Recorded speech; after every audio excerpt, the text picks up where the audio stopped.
আমাকে নিয়ে ট্রোল করা, অকথ্য ভাষায় গালা। আমার কি দোষ যে আমাকে নিয়ে যেভাবে নোংরামি আপনারা করছেন? নারী, একজন মহিলা, বাংলা ফিল্ম ইন্ডাস্ট্রিতে কাজ করি বলে আমাকে কি অ্যাটাক করছেন? আমার সবসময় এটাই মনে হয়েছে, সত্যি তো সাধারণ মানুষের এত কষ্টের রোজগার, তাদের স্বপ্নের মানুষকে তারা একবারের জন্য দেখতে পেল না। তারা যদি আমাকে নিয়ে বাজে কথা বলে তাদের মন হালকা হয় তাহলে হোক, কিন্তু আজকে আমি এই ভিডিওটা করছি তার একটাই কারণ, কাল থেকে শুরু হয়েছে আমার বাচ্চাদের প্রতি আক্রমণ।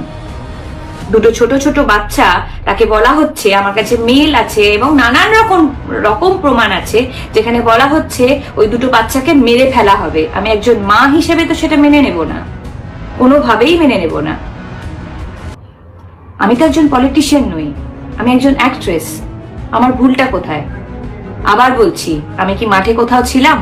আপনাদের ভিশন আমি ব্লক করেছি? আমার বাচ্চাদের ওপর কেন আসছে? আপনারাও কিন্তু ইকুয়ালি অন্যায়টা করে ফেলেছেন, এটাই বলবো। এই ভিডিওটার পরেও নিশ্চয়ই আপনারা অনেকে অনেক কিছুই বলবেন, বলুন, অসুবিধে নেই, কিন্তু নিজেদের মানবিকতাটা হারিয়ে ফেলবেন না। দুটো বাচ্চা কোনোভাবেই কিন্তু যুক্ত ছিল না, সেই দুটো বাচ্চাকে প্লিজ ডাকবেন না।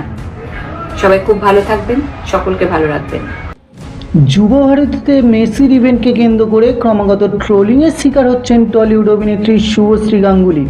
কেউ কেউ পজিটিভ কমেন্ট করছেন তো আবার কেউ নেগেটিভ কমেন্টও করছেন। সোশ্যাল মিডিয়ায় এখন ঝড় বইছে শুভশ্রীকে ঘিরে।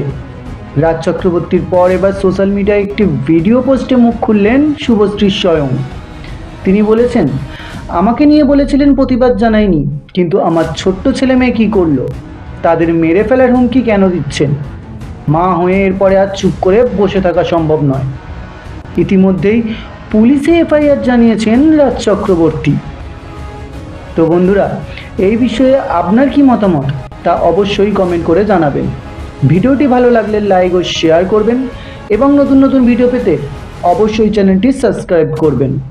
ভিডিওটি শেষ পর্যন্ত দেখার জন্য অনেক ধন্যবাদ।